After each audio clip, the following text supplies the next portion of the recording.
Good Saturday. Very unhealthy air does continue today. We do expect to see a lot of hazardous air quality, of course, closer to the Caldor fire and through the foothills in the valley. Still very unhealthy as well. We're really not going to escape much of the bad air quality, even if you move closer toward areas around the bay. We're going to expect to see some unhealthy air to even unhealthy for sensitive group air if you get to the ocean.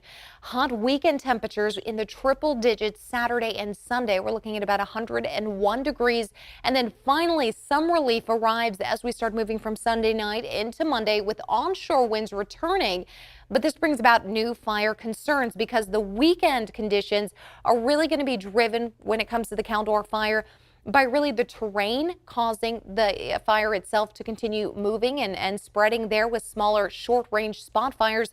But the temperatures and the conditions there with the low visibility will also be affecting the fire fight. So that's its own kind of concern and condition when it comes to fire growth. But moving from Sunday to Monday, now we have winds involved, at least the atmospheric version of the winds coming in rather than the fire itself induced winds. Taking a look here at our current air quality throughout the morning, we are looking at hazardous air quality to very unhealthy air. You can see it's very similar there around Tahoe into the Sacramento area as well as Auburn, Roseville.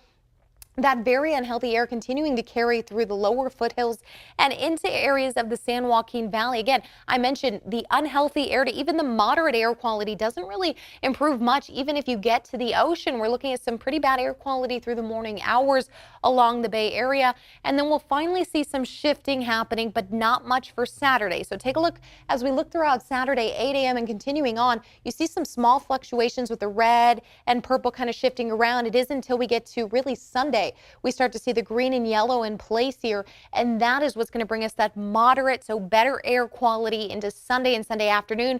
Meanwhile, still pretty bad air quality along 50 in areas heading into South Lake Tahoe, and that's actually the direction where we expect the spread of the fire growth to move to the northeast, and that's of course unfortunately through rugged terrain getting closer to Kirkwood, Sierra Tahoe areas, so not good there. Of course, those are popular destinations for skiing and snowboarding. We want to try to preserve a lot of our spots where we all like to recreate as well. Okay, taking a look here, we're looking at some of those calm to light winds in the valley. Also very similar for the foothills, calm to light. That is the good news for today. After that, we start to see a shift happening Sunday night. So at least we have another about 36 hours or so where we get lighter winds. But of course, that's not all that's included when it comes to keeping an eye on fire conditions. Firefighters right now very worried about the terrain.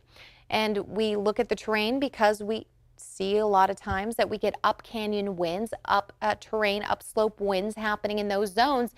And that's where the fires can spread quickly because the firefighters just can't access those zones as quickly as the fire spreads into it. And you want to try to contain those areas. All right, moving ahead here into Sunday, the winds begin to pick up to about 7 miles per hour through the foothills. We get a little bit of a pickup in the valley there at 5 to 10 mile per hour winds. And then the Delta breeze really pushing through at 15 miles per hour, stronger winds into the coastal range. And take a look at the Sierra Crest here, where we start to get more of the strong winds up and over the Sierra, but also look at where the smoke is directed. We're going to start seeing a lot of the bad air quality now moving into our friends in Reno and over into Nevada. So no good for them, at least clearing out a little bit for us as we get the onshore winds. You can see the stronger winds just offshore there that'll become onshore winds. So that'll be the good news for us after we get through Sunday. Now let's take a look at the jet stream. The jet stream's been creating a huge ridge for us over the Pacific.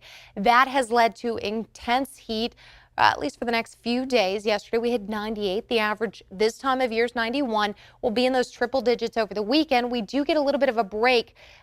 Bit of the jet stream starts to move through California, and that'll bring our temperatures into the mid 80s at least through about Saturday.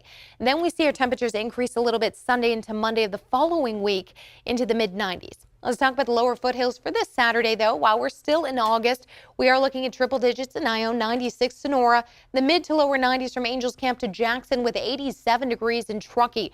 Take a look at the Sierra here as we move through the week, those mid 70s Tuesday, Wednesday. Of course, sunny, but still a little hazy there as well. Remember the air quality conditions. Mid to low 80s from Oakland to San Francisco with 105 projected for Fairfield. Now looking at the San Joaquin Valley spots, triple digits as well. And then about triple digits continuing for the Sacramento Valley. Taking a look at the 10-day forecast, here's where we start seeing shifts and changes. Monday, we do drop off just a bit. The winds start to come in. We get a nice little flow of air. Temperatures start to shift into Tuesday, Wednesday. This shift here really has mostly to do with the jet stream. The high pressure system starts to at least weaken. We get some cooler air rolling in for those next 3 to 4 days into Saturday, and then we are back into those 90s as we roll into the following weekend.